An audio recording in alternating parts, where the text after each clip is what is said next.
This holiday season is challenging for many of us, but family caregivers may be having an especially difficult time. Hi, I'm Amy Goyer, AARP's family and caregiving expert.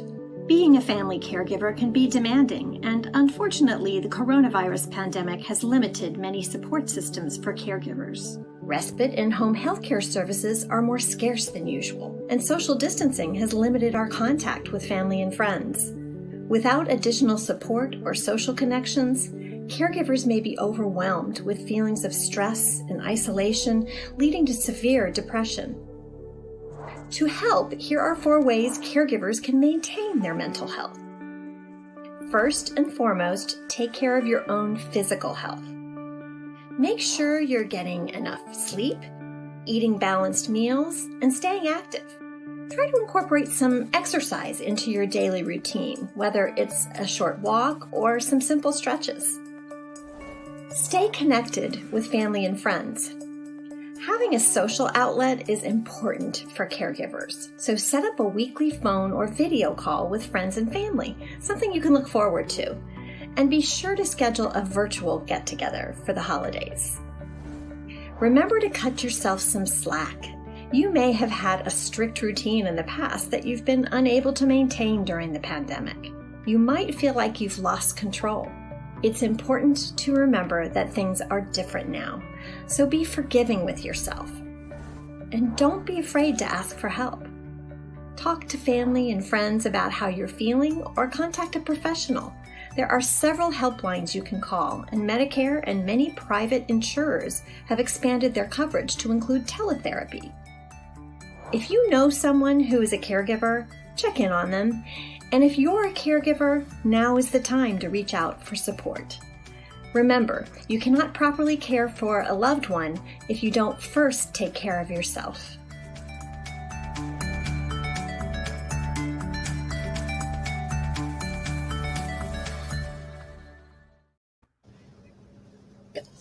Hey everybody, welcome back to the Cookery for our December holiday edition of our AARP classes. My name's Chef Joe. I'm the sous chef here at the Cookery. And then with us joining today... Hi, I'm Sarah. I'm one of our instructors at the Cookery as well. I'll be looking forward to joining you guys on day 3 for our cooking. But today I'm just going to be behind the camera. So back to you, Chef Joe. Absolutely. Thanks, Sarah. Like she said, she's going to be doing the filming for us this week, and then she's going to jump in for our breads and sweets day on day 3, which is all about the holiday season. I'm with you here for day 1, though, and we are starting off with one of the best weeks. Before we get started here, we did just want to give another shout out to all of the caregivers in our lives, whoever that may be, even ourselves. We are a number 1 caregiver for ourselves, want to make sure we're doing things that keep us happy and healthy and going on. So that's what these recipes on day 1 are for. Let's talk about what we're going to be making. We are going to start out, we are making a Maryland crab cake with some homemade dill tartar sauce. And then to go along with that, we are having a citrus and pomegranate salad that is going to go on the side. We're going to start out today with our crab cake, though. So let's talk about the ingredients that we're going to have in that. Of course, we have to have the fresh lump crab meat. We're using real crab for this tonight because we want to have the good stuff. Quick note on that, if you do buy the real crab, it's going to have some of the shell pieces in it maybe. So give it a quick feel through. Make sure you're not feeling any of those cartilage pieces in it. That way we don't have to bite into them in our crab cake and find them that way. Also for it, we have some Worcestershire sauce here. We have our Old Bay seasoning mix. You can't make crab cakes without Old Bay seasoning. We have some mayonnaise, some Dijon mustard. Sweet relish goes with those. And we have a couple eggs here. And then for our greens, we have some celery. We have some fresh parsley. You'll notice we wrap our parsley, as always, in a wet paper towel. That keeps it nice and fresh while it's waiting. When you buy parsley from the store, that's a great way to keep it fresher longer. Take it out of that plastic package. Just get a plain paper towel, get it a little bit damp, and wrap it around those roots. That lets the parsley grab onto some of that water, keeps it nice and fresh and crisp, and that really bright, pretty green color in there. It wouldn't be crab cakes without tartar sauce. So for that, we also have some mayonnaise. We have a little bit of boar mustard. We have some sweet pickle relish, red onion, lemon juice, and it can't be dill tartar sauce without some fresh dill. But let's get to the good stuff. Let's make some crab cakes because I'm pretty hungry. I know everybody here is hungry, and I'm sure you guys are hungry at home too.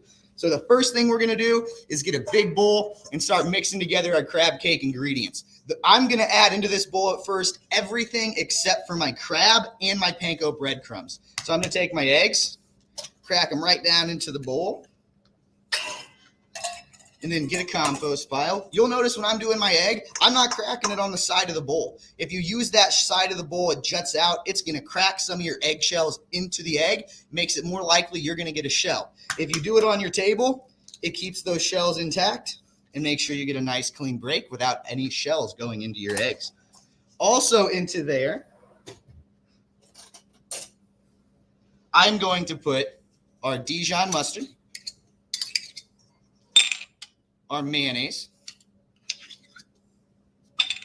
our Worcestershire sauce. It's okay if you can't pronounce it. You just have to be able to notice it on the side of a bottle. I'm probably still not pronouncing it right. And our Old Bay seasoning and the salt down below it. Now, if you guys like a spicier crab cake, you can amp this up with whatever seasonings you want. You can do a little bit of cayenne in there. You can do some Cajun spices, or you can just grab onto your favorite hot sauce, give it a couple of dashes in there with your crab cakes, give it a little extra heat, but it's not going to affect the rest of your recipe. If you would rather just have a spicier tartar sauce with it on the side, you can add your hot sauce to your tartar sauce too. Now that we have those into our bowl, I'm just going to get them mixed up together. Get my eggs broken. What this is making sure of is that I'm not going to have any clumpy egg whites when I go to mix it all together with my crab, and it's going to stop me from overworking my crab cakes.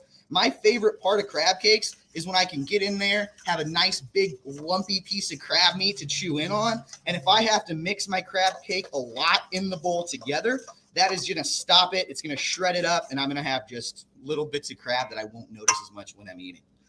It doesn't have to be perfect. We just want, like I said, get it started. And there we have those mixed together. Now into here for the piece de resistance, we have our crab meat. So like I said, I already went through here, made sure there was none of those shelly hard pieces that will bite in later. Don't have to worry about that anymore.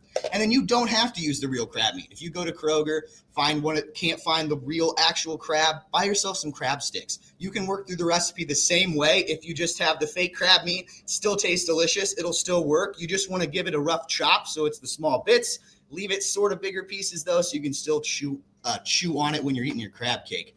The other thing you can replace this with, maybe you're not a big fan of crab, you can do salmon, you can do tuna. You can buy the canned stuff at the grocery store, make it a little bit cheaper on you. You can use real fish, cook it beforehand, flake it up, do the recipe the exact same way. Just substitute your pound of crab for either that pound of salmon, tuna, any kind of flaky white fish is going to work the same way too.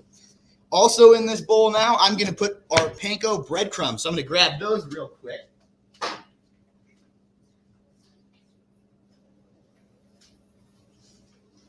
And our panko is just acting as a binder to hold all of those crab cakes together. So that's going right on top as well.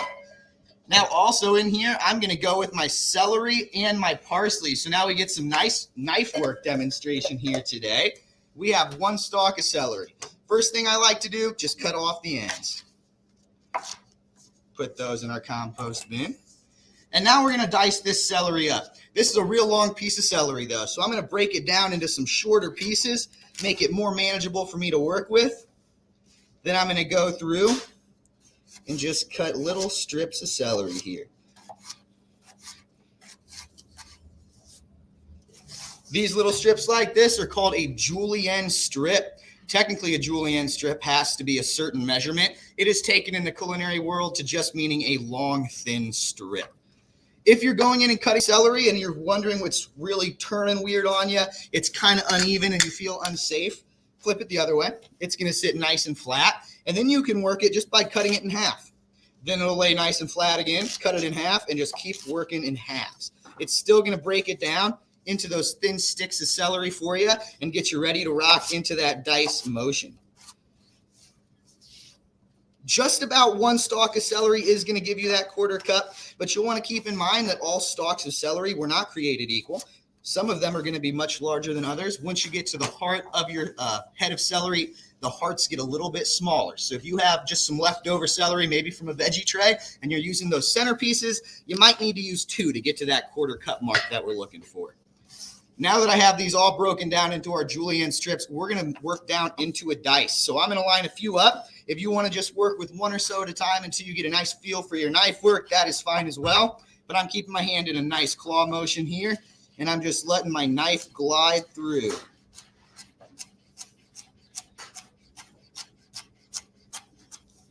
And I have them just about 1/4 of an inch by 1/4 of an inch dice or so.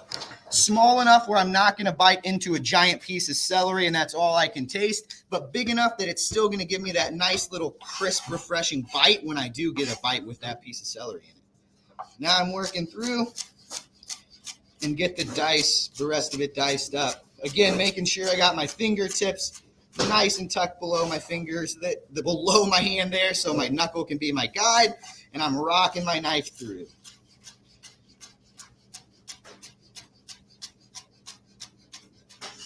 After those get diced up, they are going right into our bowl with the rest of our crab cake ingredients. And we're moving on to parsley. Chef Amanda with a brief cameo. Now with parsley, you'll notice that we have these stalks in the middle.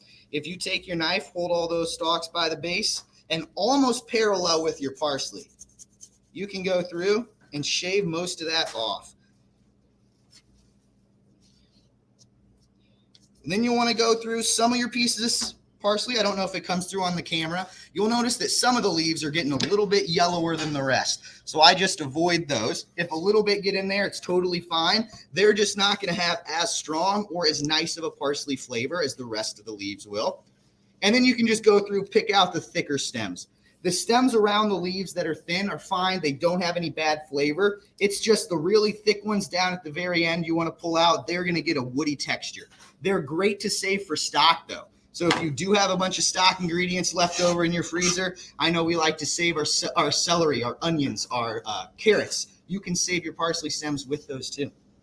And now for mincing it up. I know they're all kind of everywhere. It's hard to imagine just letting my knife run through there. But what you can do, take it, bunch it up, just keep rolling it, smushing it together, and eventually you just have this pile of parsley. That lets you then do the same thing like we were with the celery and just buzz our knife right through it till it breaks it down nice and small. And then we'll run our knife through one more time in that mincing motion. So you want to keep your hand on top of the knife, keep your knuckles right along the spine of your knife, and keep bumping the heel back. You want to keep that tip of the knife down and keep rocking through the parsley. Once we have that into a nice little minced up parsley, those are going right in with our crab cakes too.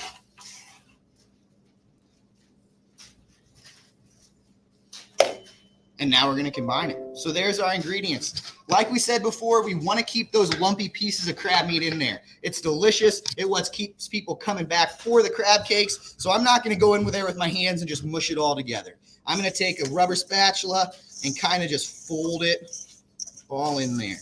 What folding lets me do is just press it in together without shredding that crab meat like I was talking about. That is the whole goal, is keeping it all nice and lumpy. And we're just going until it gets the same consistency. It'll start kind of piling together. You'll see it's working itself around. And I just don't want to see any pockets of dry panko or one ingredient that looks like it's all together. And that's just about perfect. And now we're going to go through and form our crab cakes. We are not going to cook them yet. Crab cakes are going to cook better for you if you let them chill just a bit. It lets them firm up, gets them holding together. If I went and tried to cook them right now, they'd probably start to fall apart in my pan a little bit. But if we let them chill, lets them stay together. We're going to get 6 out of this. And here's another little trick for you. Instead of painstakingly making sure they're all the exact same, just have it in the bottom of your bowl.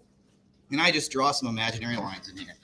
Once right down the middle, and then into thirds. And then there are my 6 little crab cake pieces, and I know that they're going to be just about the same size. And here's our prepared baking sheet. We lined it with aluminum foil. You can line it with parchment. You can even line it with plastic wrap for this. It's just to save us the trouble of washing the dish afterwards. We're not going to bake our crab cakes. This is just to put them in the fridge so they can firm up. Or for today, we're going to slip them into the freezer just so it goes a little bit faster for us. But I'm grabbing 1/3 of that crab cake mixture, and then I am gently forming it into that puck crab cake patty shape. And it's going down onto my sheet pan. And it might feel like it wants to fall apart just a little bit in your hand. That's okay. That's why we're working it gently. If you start squeezing pretty hard, they're going to want to fall apart. As long as they have that firm puck shape, they're going to stick together once we get that bit of chill on them. And just keep going on through. Again, without overworking them, I'm not putting too much pressure on the cakes. And if they're not the perfect size, if they're not the exact same shape, it's totally okay. We want them roughly the same size so they cook evenly. But if you have yourself some rustic crab cakes, no one's going to complain. They're going to taste the exact same.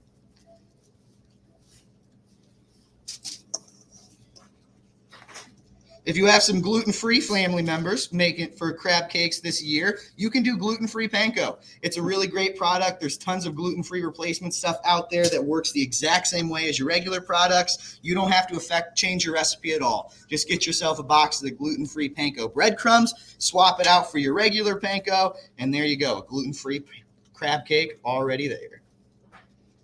All righty, so there are our 6 cakes ready to go into our freezer. So I'm going to slip them into the freezer, give my hands a quick rinse off, and then we're going to make our tartar sauce to go with them.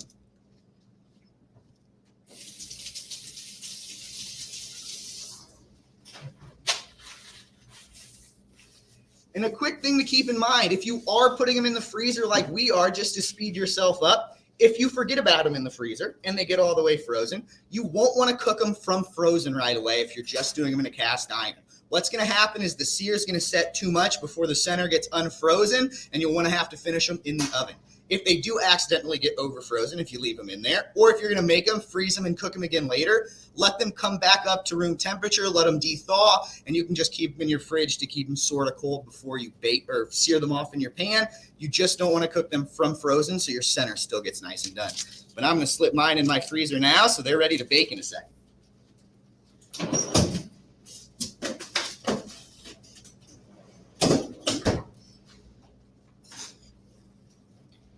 And now we're going to make our tartar sauce. So if you're doing this for a holiday party, crab cakes growing up were always one of my favorite holiday treats to see whenever I went to any family holiday party. Make your tartar sauce a day ahead of time. Any kind of mayonnaise-based sauce that you're going to make, it's going to do better if it sits in the fridge for a little while.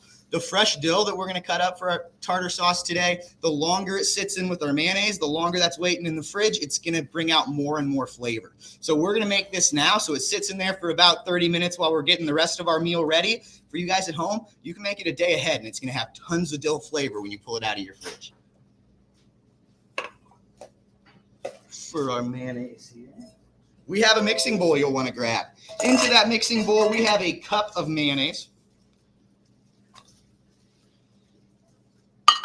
And then we're doing a sweet pickle relish. That's pretty traditional when you're doing tartar sauce, but you can do any kind of relish you want. We have a zucchini relish here at the Cookery that we love to use for tartar sauce. You can do a red pepper relish. Your favorite relish from the store is going to do fine. If you can't find a relish at the store, you can just dice up some pickles you have in your fridge. That's going to work just as well. Now we have to mince up some red onion. So here's our famous knife trick here at the Cookery. It is actually 5 weeks of culinary school in 5 minutes. We say that as a joke, but as me and Sarah and everybody else here can attest, it is actually 5 weeks of culinary school in about 5 minutes. So let's get to it. An onion is going to have 2 sides. You have your root side that's growing out of the ground, and you have your stem side that's growing into the ground, and your stem side that's growing out of it. I'm going to cut the stem side off first. Now, before I start to peel this, I try to peel my onion at this stage a lot, and it takes a lot of time. If you cut it down through the root, though, it opens that up, and you can peel your layer very easily. We don't need a ton of onion for this. It's only a few tablespoons of minced up red onion or shallot. So save your other half of an onion just like this. Don't peel it yet. Leave it on there. It's going to keep that top layer fresh, so you don't have to peel another layer when you go to use your onion. Scrape your board of all those onion papers off. And now we're going to go in and get cuts in this onion every which direction that we possibly can. So my first one is going to be parallel with my cutting board. I'm going to go in cut all the way back to the root without going through, and then go a few more. Again, just all the way back without going through it. Now I'm going to go in and do my cuts with the lines of my onion. This way is easier because you can really use the tip of your knife. Go all the way back, look at where you want it to be, and then cut down. Now, since we kept that root on the onion the whole time, I can pick it up. It's ready to dice. It's not falling apart, and I still have those squares gritted out, ready to mince. We're going to go in just like we did with the celery, just like we did with the parsley, and just rock our nice knife motion and let that onion fall off.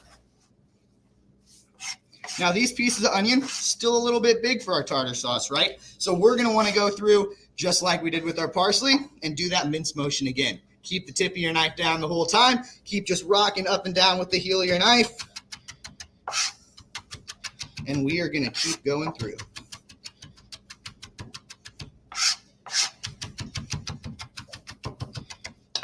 If you have red onion versus shallot, the recipe says you can't have both, so let's talk about the differences.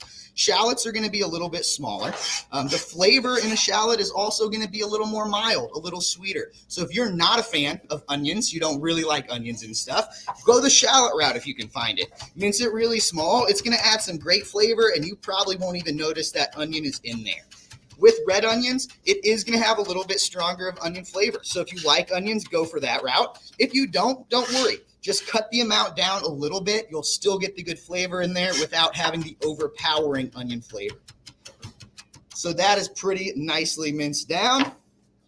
And we are going to add in 1 tablespoon or abouts into our tartar sauce there.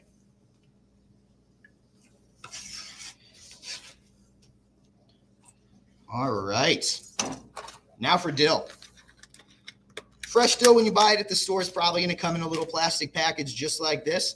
If your eyes water from the onions, don't worry. Mine are too. I'll probably start blinking a whole lot here in a second.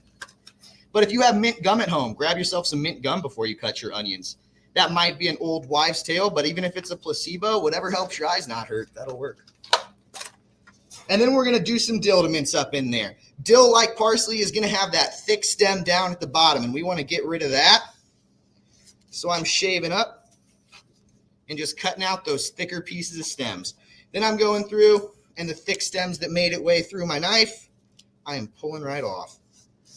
And just like our parsley, just like any fresh herbs you want to mince up really small, I am just packing it into a general tube shape there. So I can take my knife, use my claw grip with my knuckle, and just keep slicing through. One more mince. If you can't find dill, you can use just parsley, some other kind of green herby, anything to give some color. It won't have that same great dill flavor, but you're still going to have some good herbaceous flavors in there. And I'm throwing all that dill in. It said 1 package of 1 ounce. This is we're going to do most of this. This is not quite an ounce, but as you can see, it's a lot of dill. We already have our dill in there with it. You can use dried dill too, but let's talk about the difference between dried dill and regular dill. When they dry herbs, they're taking out moisture from it, so it's condensing the flavor that is still in the dill. So you're going to use about 1/3 as much.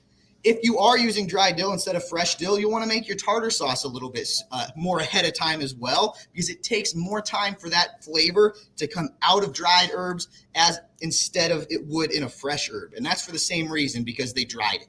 It needs some more of that liquid to come in, release the flavor, and then it'll mix in with your sauce. So instead of that 1 package of fresh, it's not going to be a 1/2 ounce of dried, because that will be a ton. It's more of an eyeball thing. So after we cut all of this package of dill up, it's probably going to be just about 1/4 cup or so. So when you're doing a dried, it'd be just a tablespoon. So if you have your dried dill instead of fresh, throw a tablespoon of it in there instead of all this that we are cutting.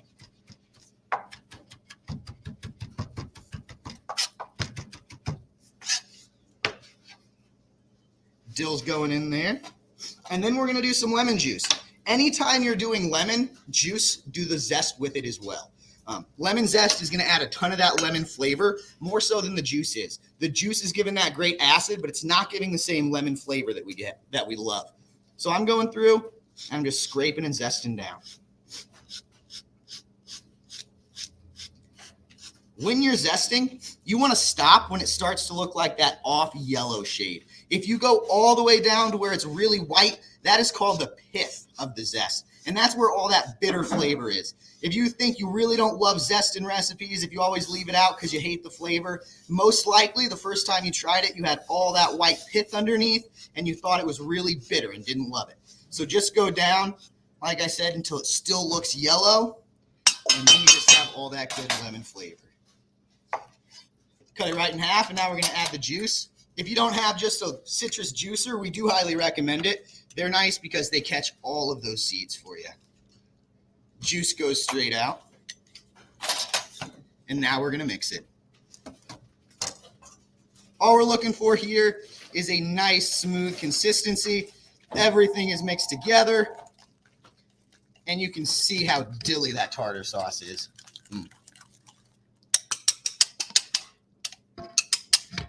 That is finished.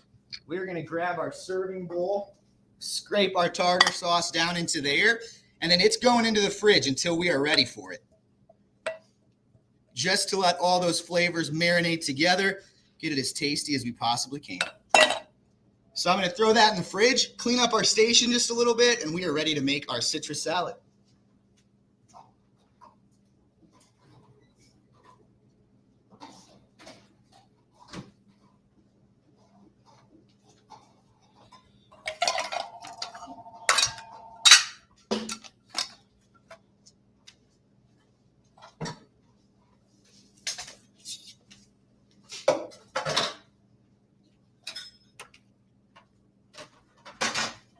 Great tip at home when you're trying to minimize your amount of dishes. If you have your cutting board, we just dirtied up this side of the cutting board, cutting stuff for our crab cakes.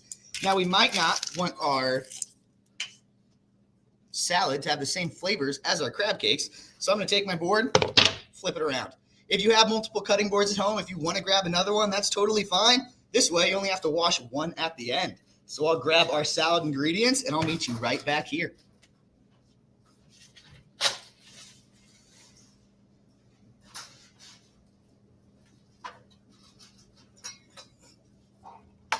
All right, so what do we have for our salad?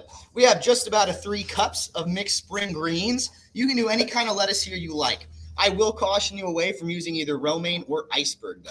Romaine and iceberg don't have a whole lot of flavor to them. It's mostly just water. They're nice and light and crispy when you're doing anything like a taco or any kind of burrito bowl, but it's not a lot of substance to them. You want those nice, leafy, really green vegetables. So there's some arugula in here. There's fresh spinach. There's some baby kale.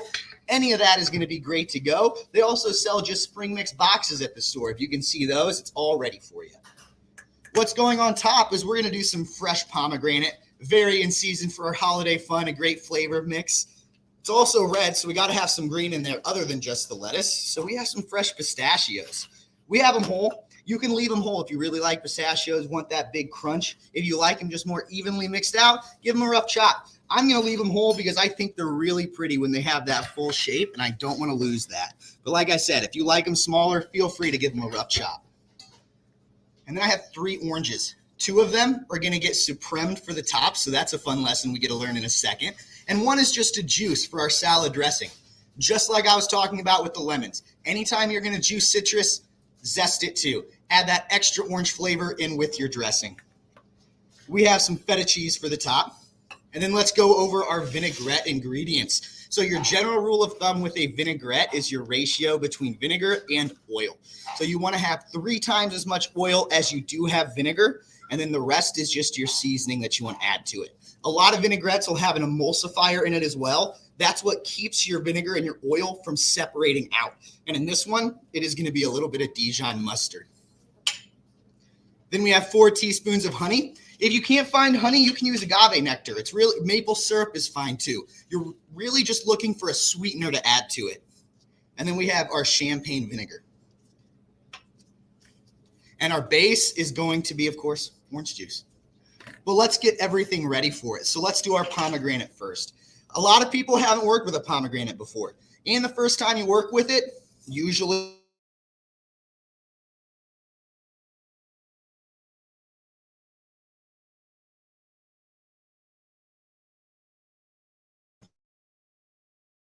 whacking it on the top. This will get your seeds out. They'll fall out. What it's also going to do is splatter pomegranate juice all over your kitchen and make you clean that up afterwards, and also get tons of red all over whatever shirt you're wearing. To avoid that, though, we have just a bowl that is filled with water. Nothing else in it. There's nothing with the water. It is straight out of the faucet, just water.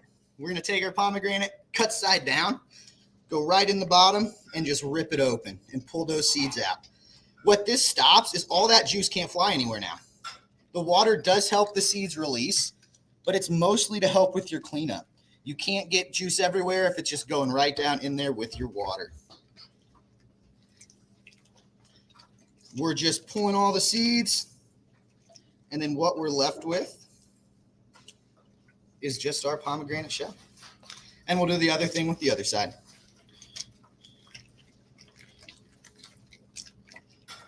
They not only are going to add some great citrusy, fresh flavor, but they also add some texture. That seed in the middle is going to give a really nice crunch when we're going through with our salad. When I was a kid, I didn't really appreciate the crunch of the pomegranate. I just ate them plain, chewed on the pit until I got the juice off, and then I spit the seeds out, which it was fine, but a lot of the nutrition value is in the seed of the pomegranate. So we're going to get some nice health out of there too. It's also a lot of work just to eat the pulp off the side of the seed, let me tell you. And there we are. Our pomegranate is all in the bowl there. And then I'm going to get a strainer later on, and we will strain those off for the top of our salad. And now let's supreme some oranges so those are ready. So this is fun. Supreming oranges, it's going to be the same way you'll supreme any kind of citrus. Limes, lemons, grapefruit, any of it. First thing we're going to do, cut off both the sides. And then stand it on its end. The goal of this end game is to get all of that white pithy stuff from inside of the oranges, only be left with the delicious fruit. So we're going to take our knife and just cut all the way around our orange. Save as much of that fruit as possible. Get right up against your peel.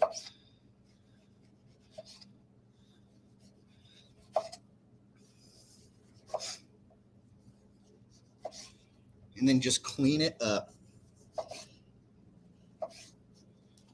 And we'll do that with our other orange too while we're waiting. We're making crab cakes today, which go great with lemons. So if you really just want your practice of supreming some citrus, do it with a couple lemons today. You will want to watch out. There are seeds in lemons, so you'll want to avoid those, but you'll still work through it the exact same way. And then you can garnish the top of your crab cakes with just a little bit of supremed lemon. You don't want to go overboard with garnishing with the lemon, though, because it is nice and sour like lemons are. So if you do more than one, it could be a little tart for people. And there we go. We're going to take our peels, put them into our bowl, and now we're going to start supreming. So I don't know if you guys can see really closely here, but you can see the outline where all of those lines are coming together. And we are going to cut through all of those. So I'm taking my knife, going right up against that line, and cutting into the center of the orange. Going the other side and just making a triangle. That lets that slice of orange pop out, and I have none of that pith around the outside. Not only does it not taste as good as the rest of your orange, but it also doesn't have as good of a texture. You have to chew through it. This way, it's just going to have a pop of that great orange flavor.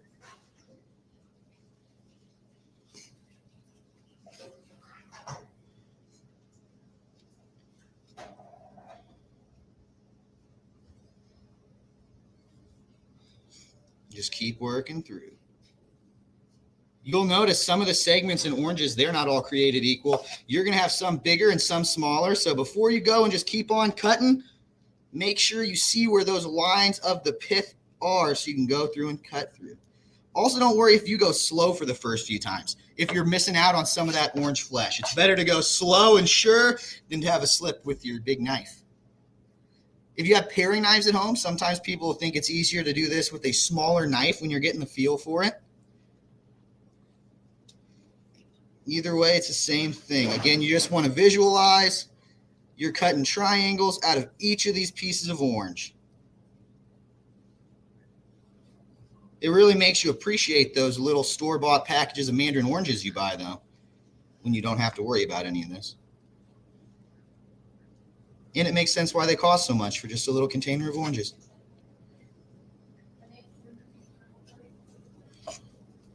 And a few more here. If you really like oranges, want to do more than 2, you're not going to hurt anything. If you really like the oranges in your salad, do a few more. If you can bear to keep supreming.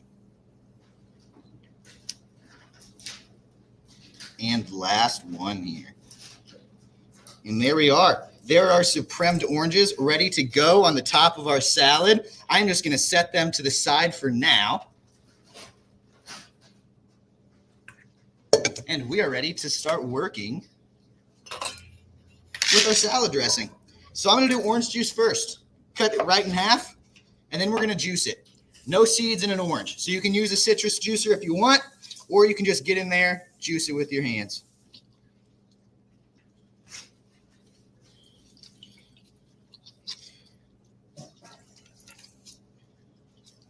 Those little pieces we supreme, there's still juice in there. Take them, squeeze the juice out of there.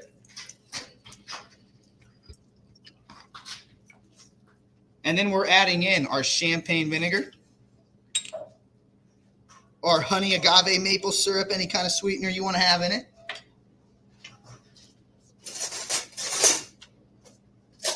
And our little bit of Dijon for that emulsifier. And we're going in and giving it a good mix.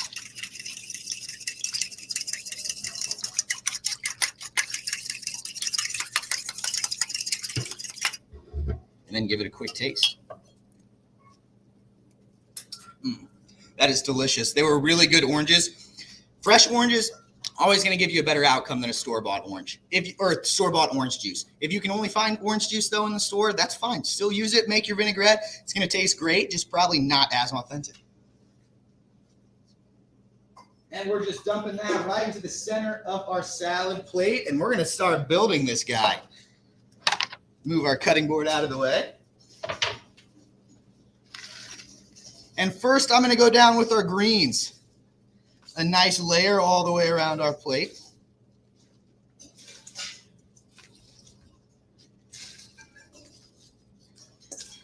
Almost like we're building a Christmas wreath, with our dressing right in the center to hold that shape. And then we're going to go in with our toppings. So we'll go pistachios down, just a few, so we have a couple layers. And then I'm going to go get a strainer, and I'm going to show you a fun trick how it makes it really fast for our pomegranate.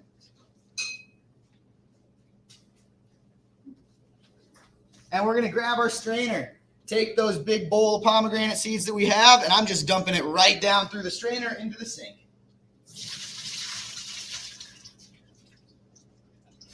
And what I'm left with is mostly just those nice pomegranate seeds with a few of those white center membrane pieces that we'll want to pick through.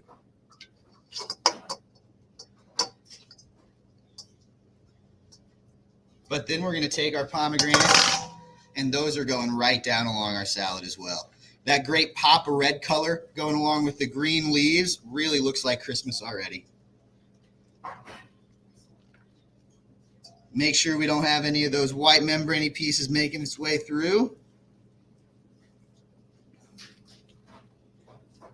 We'll go through then with our supremed oranges.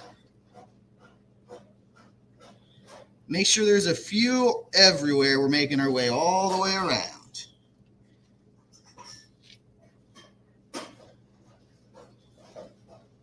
Back with a few more pomegranate seeds. And then the rest of our pistachios, really to give that color pop.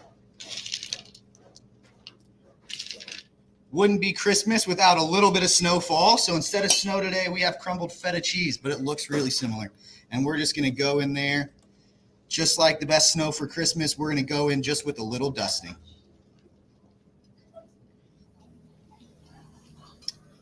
Whenever you're cooking with cheese, you got to be cheesy. What can I say? And there is our salad. So that's all that one wrote. I'm just going to set it to the side so it's ready to eat with our crab cakes. But if you made this ahead of time, you have a little bit before all your friends get here to eat it, just slip it into your fridge so your greens stay all nice and fresh. It's going to be fine for a few hours while you're waiting for everybody. So again, I'm going to rinse my hands off, get our station a bit cleared up, and then we're ready to fry up our crab cakes and have some lunch.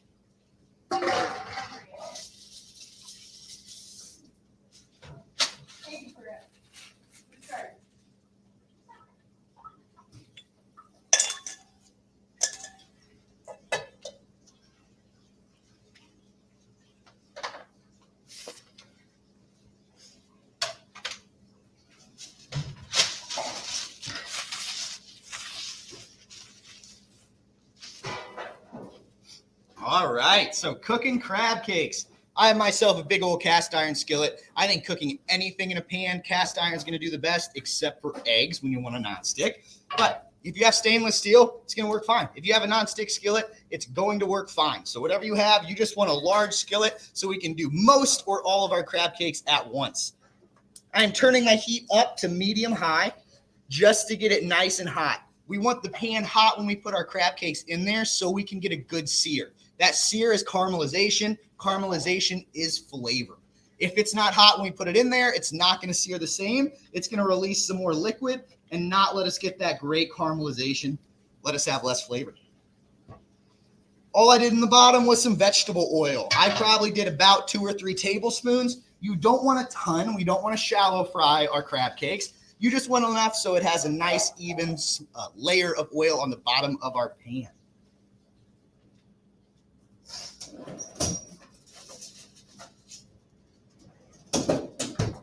And here are our crab cakes out of the freezer, ready to go. Other utensils you might want to have hanging around here is a fish spatula, some kind of spatula to flip stuff with. I had one here, wherever it went off to. So you want to grab me a fish spat while I'm looking for this one? Fish spatulas, like I'll show you soon, it is just a regular spatula. It is thin wire and it has some holes in it. The big thing is that it's flexible. That lets us pick up fish without it ripping through the flakes. So those flexible tongs like that is really what we want for any kind of fish, crab cake, really anything delicate that's going to go in your pan that you don't want to tear when we flip it. Getting nice and hot. And now I'm going to test it. So if you're doing any kind of meat, anything we're cooking in a cast iron skillet, I recommend wanting to do that test. And that's a sound test. We want to hear the sizzle when our meat touches. So we're going to go in, put it down. And I don't know if you guys can hear that at home, but I certainly can. That great sizzle. And that's what we want. Since it sizzles, I know I'm good to go in. Put all my crab cakes down.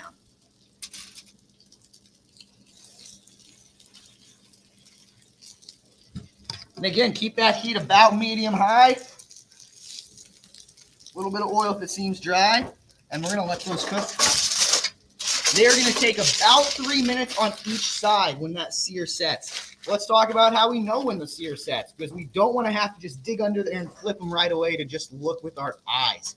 When it's set, any kind of meat, crab cake, anything we're searing in here, chicken, a steak, a pork chop, it will release on its own when that sear is set. If you're going in and it's still sticking to the bottom of the pan, it's not ready. Let it cook for a while. Give it a few more minutes. It will naturally release when it has that great brown color and it has that sear ready to go. But this is a good time to get everything else ready to go. So when they come out of the pan, we are ready to eat. So we have just a serving platter here. If you're doing it family style, you can do even smaller crab cakes than this. We did pretty hearty ones, but if you just want an hors d'oeuvre buffet, you can do just little baby crab cake balls, almost like crab cake meatballs, and then people can just grab one and then go on. We really like crab cakes, though. Me, Chef Amanda, Chef Sarah, Chef Haley, we really want to eat some crab cakes, so we made the big ones for us today. I'm going to go in. They are still sticking down, so I know that that sear isn't quite set.